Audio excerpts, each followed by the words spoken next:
It all started with a house.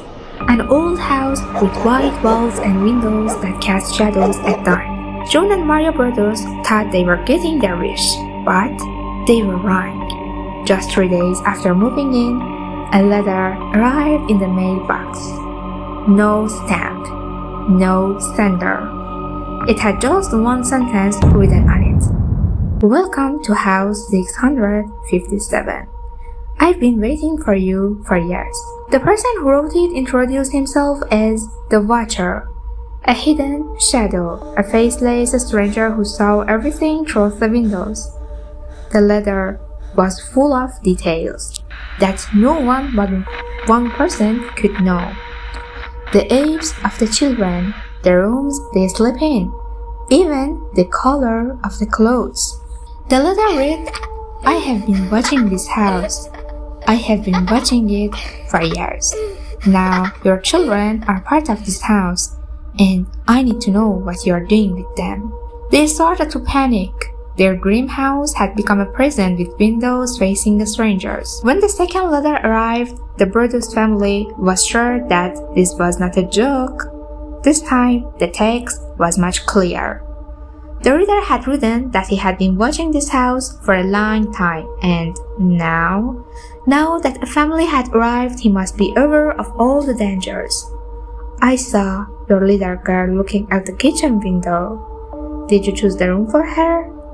I'm going to watch the room too, just like before. A sense of dread slowly spread through the house. June and Greg were sending the kids off to school, but they kept staring around. Who was watching them? How did they know which room the kids were sleeping in? The next letters, one by one, and each one was darker than the last. I'm still here. I'm watching you from the top of the hill. Why are you leaving the windows open? You know, I hear the sounds. The laughter of your kids. They're going to laugh until I let them. The police came. The cameras were set up, but no one was seen. No trace. No evidence. I let them.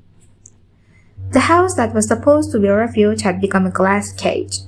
And outside, there was someone who was watching every day and every night. Each letter seemed crazier than the last. The writer introduced himself as the Watcher, the one who had been watching this house for decades.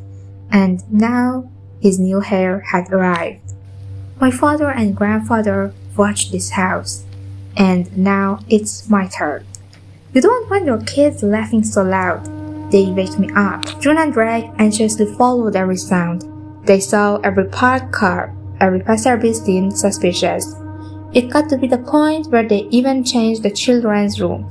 They drew the curtains, they turned off the lights, but still the letters continued. The police did nothing, and the neighbors, everyone was suspicious. One of the letters said, How strange that you are still at home. Perhaps you would like to see me up close. Perhaps I have seen you before. Who was it? A neighbor with a fake smile? The postman? Or someone who watched them every night from behind one of the dark windows? The brothers' family had reached the breaking point. They had just bought a house, but now it was as if they had entered a sick game. A game without rules, without a known enemy, without a way out. The brothers' family never lived in that house, not even for one night. There was only fear, and letters that no one knew where they came from. The observer was never identified.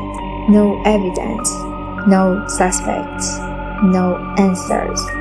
Just a series of words and a house that is now empty. But the question is, if he is still there, waiting for a new family, waiting for new children to run down the hallway, will he write again? Was the observer just one person? Or maybe still in many neighborhoods? There is someone watching silently.